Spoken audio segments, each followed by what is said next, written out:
All right, we're continuing this series on crossing the Jordan, and Moses has died. He has written down the law. He has taught the people a song that is a warning to them that they're going to turn away to false gods. They're going to enter the land, but they're going to turn away to false gods, and God is going to reject them and destroy them. And then he's going to make a covenant with a people who are not a people. So he says, I'm going to make you jealous by a people who are not a people. Then Moses climbs up to, Mount Nebo, I think is what it was. He climbs up there and he's shown the land of Canaan, the land that he is not going to be allowed to bring the people into because he did not give glory to God when he brought that water out of the rock at Meribah. He's 120 years old. He climbs that mountain. There he dies. But before he dies, he places hands on Joshua and he anoints Joshua to be the leader of the Israelites and to bring them into the land. Joshua 1. After the death of Moses, the servant of the Lord said to Joshua, son of Nun, Moses' aide, Moses, my servant, is dead. Now then, you and all these people get ready to cross the Jordan River into the land I'm about to give them to the Israelites. I will give you every place where you set your foot, as I promised Moses. Your territory will extend from the desert of Lebanon and from the great river, the Euphrates, all the Hittite country, to the Mediterranean Sea in the west. No one will be able to stand against you all the days of your life. As I was with Moses, so will I will be with you. I will never leave you nor forsake you. Be strong and courageous, because you will lead these people to inherit the land I swore to their ancestors to give them. Be strong and very courageous. Be careful to obey all the law my servant Moses gave you. Do not turn from it to the right or the left, that you may be successful wherever you go. Keep this book of the law always on your lips. Meditate on it day and night, so that you may be careful to do everything written in it. Then you will be prosperous. And successful. Have I not commanded you? Be strong and courageous. Do not be afraid. Do not be discouraged, for the Lord your God will be with you wherever you go. So Joshua ordered the officers of the people, go through the camp and tell the people, get your provisions ready. 3 days from now you will cross the Jordan here to go in and take possession of the land the Lord your God is giving you for your own. But to the Reubenites, the Gadites, and the half-tribe of Manasseh, Joshua said, remember the command that Moses, the servant of the Lord, gave you after he said, the Lord your God will give you rest by giving you this land. Your wives, your children, and your livestock may stay in the land that Moses gave you east of the Jordan, but all your fighting men ready for battle must cross over ahead of your fellow Israelites. You are to help them until the Lord gives them rest, as he has done for you, and until they have taken possession of the land the Lord your God is giving them. After that, you may go back and occupy your land, which Moses, the servant of the Lord, gave you east of the Jordan toward the sunrise. Then they answered Joshua, whatever you have commanded us, we will do, and wherever you send us, we will go. Just as we fully obeyed Moses, so we will obey you. Only may the Lord your God be with you as he was with Moses. Whoever rebels against your word and does not obey it, whatever you may command them, will be put to death. Only be strong and courageous. Then Joshua, son of Nun, secretly sent 2 spies from Shittim. Go look over the land, he said, especially Jericho. And they went and entered the house of a prostitute named Rahab, and stayed there. The king of Jericho was told, look, some of the Israelites have come here tonight to spy out the land. So the king of Jericho sent this message to Rahab, bring out the men who came to you and entered your house, because they have come to spy out the whole land. But the woman had taken the 2 men and hidden them. She said, yes, the men came to me, but I did not know where they had come from. At dusk, when it was time to close the city gate, they left. I don't know which way they went. Go after them quickly. You may catch up with them. But she had taken them up to the roof and hidden them under the stalks of flax she had laid out on the roof. So the men set out in pursuit of the spies on the road that leads to the fords of the Jordan. And as soon as the pursuers had gone out, the gate was shut. Before the spies lay down for the night, she went up to the roof and said to them, I know that the Lord has given you this land, and that a great fear of you has fallen on us, so that all who live in this country are melting in fear because of you. We have heard how the Lord dried up the water of the Red Sea for you when you came out of Egypt, and what you did to Sihon and Og, the 2 kings of the Amorites east of the Jordan, whom you completely destroyed. When we heard of it, our hearts melted in fear, and everyone's courage failed because of you. For the Lord your God is God in heaven above and on the earth below. Now then, Please swear to me by the Lord that you will show kindness to my family because I have shown kindness to you. Give me a sure sign that you will spare the lives of my father and mother, my brothers and sisters, and all who belong to them, and that you will save us from death." "Our lives for your lives," the men assured her. "If you don't tell what we are doing, we will treat you kindly and faithfully when the Lord gives us the land." So she let them down by a rope through the window, for the house she lived in was part of the city wall. She said to them, "Go to the hills so the pursuers will not find you. Hide yourselves there 3 days until they return, and then go on your way." Now the men said to her, "This oath you made us swear will not be binding on us unless we enter the land. You have tied this scarlet cord in the window through which you let us down, and unless you have brought your father and mother, your brothers, and all your family into your house. If any of them go outside your house into the street, their blood will be on their own heads. We will not be responsible. As for those who are in the house with you, their blood will be on our head if a hand is laid on them. But if you tell what we are doing, we will be released from the oath you made us swear." "Agreed," she replied. "Let it be as you say." So she sent them away, and they departed, and they tied the scarlet cord in the window. When they left, they went into the hills and stayed there 3 nights until the pursuers had searched all along the road and returned without finding them. Then the 2 men started back. They went down out of the hills, forded the river, and came to Joshua son of Nun and told him everything that had happened to them. They said to Joshua, "The Lord has surely given the whole land into our hands. All the people are melting in fear because of us." Early in the morning, Joshua and all the Israelites sent out from Shittim and went to the Jordan, where they camped before crossing over. After 3 days, the officers went throughout the camp, giving orders to the people. "When you see the Ark of the Covenant of the Lord your God and the Levitical priests carrying it, you are to move out from your positions and follow it. Then you will know which way to go, since you have never been this way before. But keep a distance of about 2,000 cubits between you and the ark. Do not go near it." Joshua told the people, "Consecrate yourselves, for tomorrow the Lord will do amazing things among you." Joshua said to the priests, "Take up the Ark of the Covenant and pass on ahead of the people." So they took it up and went ahead of them. And the Lord said to Joshua, "Today I will begin to exalt you in the eyes of all Israel, so that they may know that I am with you as I was with Moses.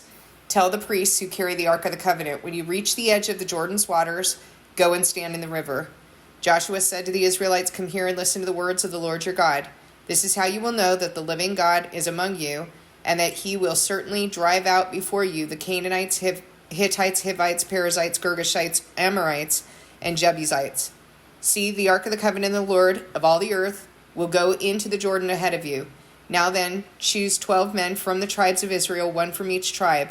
And as the priests who carry the Ark of the Lord of all the earth, set foot in the Jordan, its waters flowing downstream will be cut off and stand up in a heap."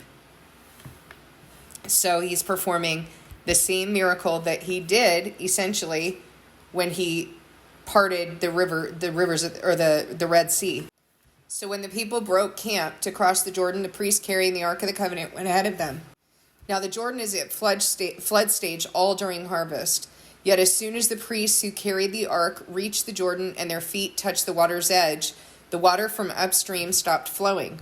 Okay, so the Jordan is at flood stage from January to March, and the period that they are talking about with regard to crossing the Jordan is during flood stage and is also during harvest.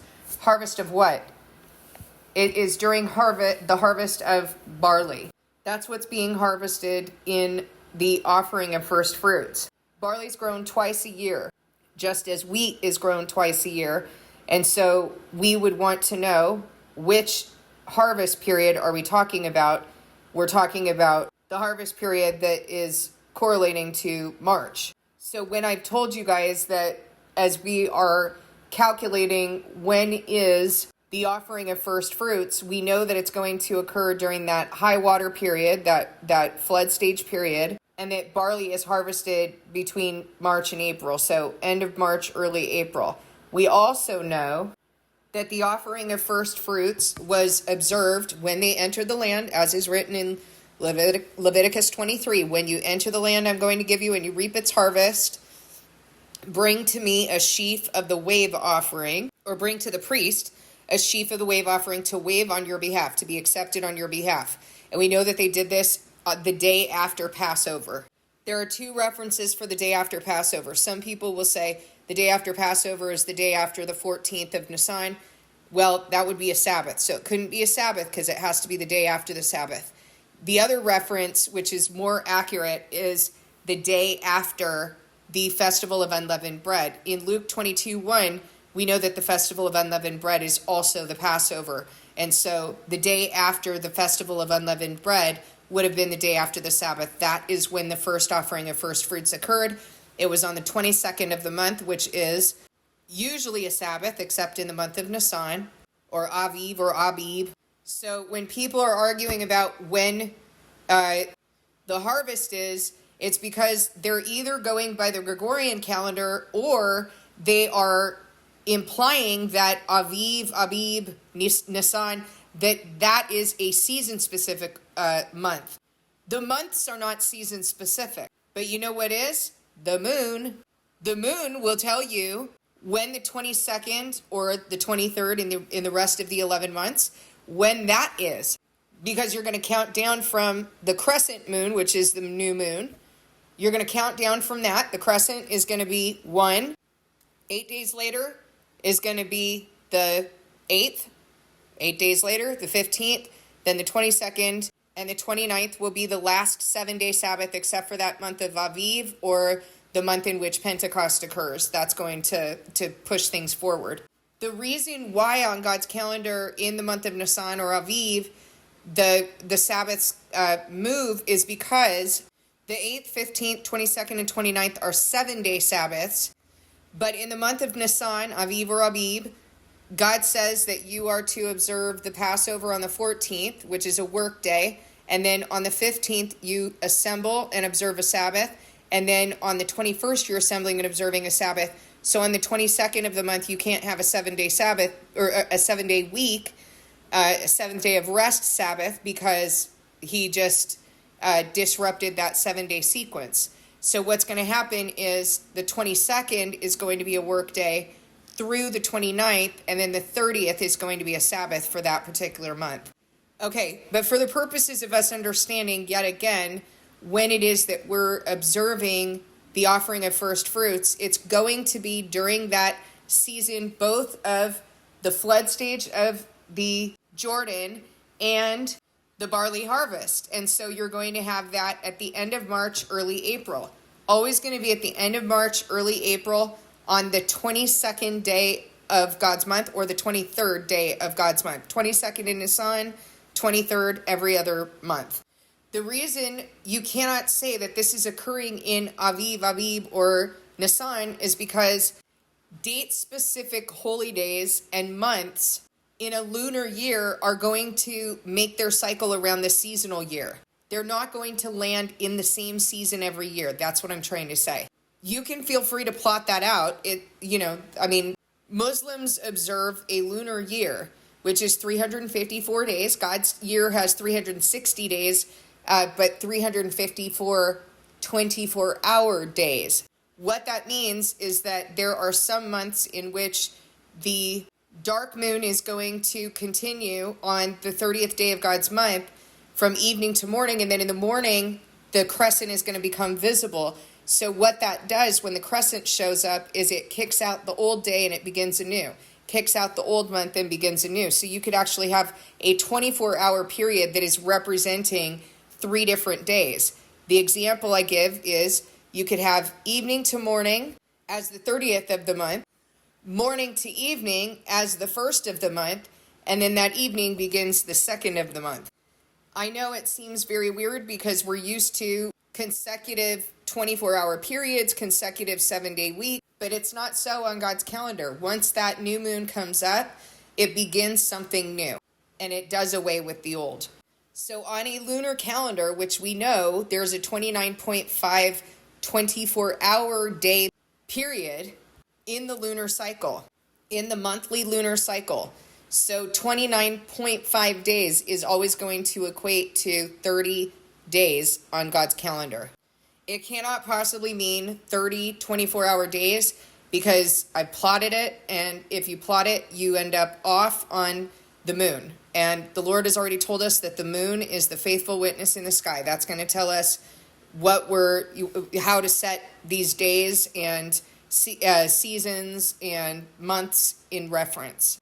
So this is not complicated at all. Late March, early April, on the 22nd of God's month, whatever month is occurring at that time, the 22nd or the 23rd, depending on when the Sabbath is. It's got to be the day after the Sabbath because you can't reap on the Sabbath. Now, that also means that in the month of May, faithful witness in the sky, you're always going to have a full moon on Pentecost. So in the month of May, during the wheat harvest, you are going to observe Pentecost on the 16th of God's month, and that's going to be the day after the 7-day Sabbath, but Pentecost is also a Sabbath, so that's going to push forward the other Sabbaths. It's always going to be on the 16th of the month, so you have that faithful witness in the sky always telling you when you're supposed to be observing these holy days and what is your season for harvesting. Verse 14, so when the people broke camp to cross the Jordan, the priests carrying the Ark of the Covenant went ahead of them. Now the Jordan is at flood stage during harvest. Yet as soon as the priests who carried the ark reached the Jordan and their feet touched the water's edge, the water from upstream stopped flowing. It piled up in a heap a great distance away at a town called Adam in the vicinity of Zarethan, while the water flowing down to the Sea of the Arabah, that is the Dead Sea, was completely cut off. So the people crossed over opposite Jericho. The priests who carried the Ark of the Covenant of the Lord stopped in the middle of the Jordan and stood on dry ground, while all Israel passed by until the whole nation had completed the crossing on dry ground. When the whole nation had finished crossing the Jordan, the Lord said to Joshua, choose 12 men from among the people, one from each tribe, and tell them to take up 12 stones from the middle of the Jordan, from right where the priests are standing, and carry them over with you, and put them down at the place you stay tonight. This is really incredible. I just want to remind you that we're reading right now about them entering into this land after 40 years of wandering in the wilderness and 430 years of them having been slaves in Egypt. I mean, this is a big deal. And it's a big deal that God is performing miracles that show them, that prove to them that he's with them. So Joshua called together 12 men that he had appointed from the Israelites, one from each tribe, and said to them, go over before the ark of the Lord your God into the middle of the Jordan. Each of you is to take up a stone on his shoulder according to the number of the tribes of the Israelites, to serve as a sign among you. In the future, when your children ask you, what do these stones mean? Tell them that the flow of the Jordan was cut off before the ark of the covenant of the Lord. When it crossed the Jordan, the waters of the Jordan were cut off. These stones are to be a memorial for the people of Israel forever. So the Israelites did as Joshua commanded them. They took 12 stones from the middle of the Jordan according to the number of the tribes of the Israelites, as the Lord had told Joshua, and they carried them over with them to their camp, where they put them down. Joshua set up the 12 stones that had been in the middle of the Jordan at the spot where the priests who carried the Ark of the Covenant had stood, and there they are to this day. Now the priests who carried the ark remained standing in the middle of the Jordan until everything the Lord had commanded Joshua was done by the people, just as Moses had directed Joshua. The people hurried over, and as soon as all of them had crossed, the ark of the Lord and the priests came to the other side while the people watched. The men of Reuben, Gad, and the half-tribe of Manasseh crossed over, ready for battle in front of the Israelites, as Moses had directed them. About 40,000 armed for battle crossed over before the Lord to the plains of Jericho for war. That day the Lord exalted Joshua in the sight of all Israel, and they stood in awe of him at all the days of his life, just as they had stood in awe of Moses. Then the Lord said to Joshua, command the priests carrying the Ark of the Covenant law to come up out of the Jordan. So Joshua commanded the priests, come up out of the Jordan. And the priests came up out of the river carrying the Ark of the Covenant of the Lord. No sooner had they set their feet on the dry ground than the waters of the Jordan returned to their place and ran at flood stage as before. It's amazing. That's just amazing. On the 10th day of the first month, the people went up from the Jordan and camped at Gilgal on the eastern border of Jericho. And Joshua set up at Gilgal the 12 stones they had taken out of the Jordan. He said to the Israelites, in the future when your descendants ask their parents, what do these stones mean? Tell them, Israel crossed the Jordan on dry ground. For the Lord your God dried up the Jordan before you until you had crossed over. The Lord your God did to the Jordan what he had done to the Red Sea, when he dried it up before us until we had crossed over. He did this so that all the peoples of the earth might know that the hand of the Lord is powerful, and so that you might always fear the Lord your God. Now when all the Amorite kings went west of the Jordan, and all the Canaanite kings along the coast heard how the Lord had dried up the Jordan before the Israelites until they had crossed over, their hearts melted in fear, and they no longer had the courage to face the Israelites. At the time the Lord said to Joshua, "Make flint knives and circumcise the Israelites again." So Joshua made flint knives and circumcised the Israelites at Gibeah Haraloth. Now this is why he did so. All those who came out of Egypt, all the men of military age, died in the wilderness on the way after leaving Egypt. All the people that came out had been circumcised, but all the people born in the wilderness during the journey from Egypt had not. The Israelites had moved about in the wilderness 40 years until all the men who were of military age when they left Egypt had died, since they had not obeyed the Lord. For the Lord had sworn to them that they would not see the land he had solemnly promised their ancestors to give us, a land flowing with milk and honey. So he raised up their sons in their place, and these were the ones Joshua circumcised. They were still uncircumcised because they had not been circumcised on the way. And after the whole nation had been circumcised, they remained there where they were in camp until they were healed. Then the Lord said to Joshua, "Today I have rolled away the reproach of Egypt from you." So the place has been called Gilgal to this day. That Gilgal means, sounds like the Hebrew for roll. On the evening of the 14th day of the month, while camped at Gilgal on the plains of Jericho, the Israelites celebrated the Passover. The day after the Passover, now remember that Passover is 8 days, the 14th through the 21st. The day after the Passover, that very day, they ate some of the produce of the land, unleavened bread and roasted grain. That's why I'm saying that they ate on the 22nd, because it would have been, well, we know the day after the Passover is when they would have observed this the first time, and that the offering of first fruits is always observed the day after the Sabbath, because you can't be reaping on Sabbath. The manna stopped after that day. They ate this food from the land. There was no longer any manna for the Israelites, but that year they ate the produce of Canaan. So that's another miracle. This is another miracle, that the manna stopped the day after they ate this food from the land. There was no longer any manna for the Israelites, but that year they ate the produce of Canaan. That's another miracle, that God is showing them, look, I provided this to you this whole time. Now you've entered the land and you're reaping this, its produce, and the manna stops. That's another miracle. Now when Joshua was near Jericho, he looked up and saw a man standing in front of him with a drawn sword in his hand. Joshua went up to him and asked, "Are you for us or for our enemies?" "Neither," he replied, "but as commander of the army of the Lord, I have now come." Then Joshua fell face down to the ground in reverence and asked him, "What message does my Lord have for his servant?" The commander of the Lord's army replied, "Take off your sandals, for the place where you are standing is holy." And Joshua did so. So again, same thing did with Moses. Now the gates of Jericho were securely barred because of the Israelites. No one went out and no one came in. Then the Lord said to Joshua, "See, I've delivered Jericho into your hands, along with its king and its fighting men. March around the city once with all the armed men. Do this for 6 days. Have 7 priests carry trumpets of ram's horns in front of the ark. On the 7th day, march around the city 7 times with the priests blowing the trumpets. When you hear them sound a long blast on the trumpets, have the whole army give a loud shout. Then the wall of the city will collapse and the army will go up, everyone straight in." So Joshua, son of Nun, called the priests and said to them, "Take up the ark of the covenant of the Lord and have 7 priests carry trumpets in front of it." And he ordered the army, "Advance. March around the city with an armed guard going ahead of the ark of the Lord."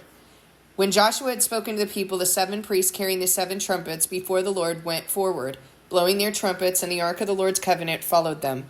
The armed guard marched ahead of the priests who blew the trumpets, and the rear guard followed the ark. All this time the trumpets were sounding. But Joshua had commanded the army, "Do not give a war cry, do not raise your voices, do not say a word until the day I tell you to shout. Then shout." So he had the ark of the Lord carried around the city, circling it once. Then the army returned to camp and spent the night there. Joshua got up early the next morning, and the priests took up the ark of the Lord. The 7 priests carrying the 7 trumpets went forward, marching before the ark of the Lord and blowing the trumpets. The armed men went ahead of them, and the rear guard followed the ark of the Lord while the trumpets kept sounding. So on the 2nd day, they marched around the city once and returned to the camp. They did this for 6 days.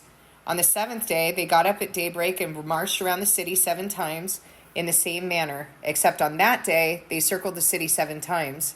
The 7th time around, when the priests sounded the trumpet blast, Joshua commanded the army, "Shout, for the Lord has given you the city.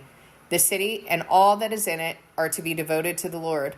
Only Rahab the prostitute and all who are with her in her house shall be spared, because she hid the spies we sent. But keep away from the devoted things, so that you will not bring about your own destruction by taking any of them. Otherwise you will make the camp of Israel liable to destruction and bring trouble on it. All the silver and gold and the articles of bronze and iron are sacred to the Lord and must go into his treasury." When the trumpet sounded, the army shouted, and at the sound of the trumpet, when the men gave a loud shout, the wall collapsed. So everyone charged straight in, and they took the city. They devoted the city to the Lord and destroyed with the sword every living thing in it, men and women, young and old, cattle, sheep, and donkeys. Joshua said to the 2 men who had spied out the land, "Go into the prostitute's house and bring her out, and all who belong to her, in accordance with your oath to her." So the young men who had done the spying went in and brought out Rahab, her father and mother, her brothers and sisters, and all who belonged to her. They brought out her entire family and put them in a place outside the camp of Israel. Then they burned the whole city and everything in it, but they put the silver and gold and the articles of bronze and iron into the treasury of the Lord's house. But Joshua spared Rahab the prostitute with her family and all who belonged to her, because she hid the men Joshua had sent as spies to Jericho, and she lives among the Israelites to this day. At that time, Joshua pronounced this solemn oath: "Cursed before the Lord is the one who undertakes to rebuild this city, Jericho. At the cost of his firstborn son, he will lay its foundations. At the cost of his youngest, he will set up its gates." So the Lord was with Joshua, and his fame spread throughout the land. I'm going to keep reading this book of Joshua in this series, because I am so encouraged, and I think that it's a really good example to us of, the contrast between the first time that God told the Israelites to go into the land and possess the land of Canaan, versus the 40 years that they had to wander and muster up the courage to actually trust the Lord to give them the land. There's such a contrast, and I really believe that this is so important for us to put ourselves in this position of really trusting God to be with us through everything that we go through, and to trust his promises. So I'm going to keep reading. I'm going to actually pause this video now, but I'll go ahead and continue on, starting with Joshua 7 in the next video.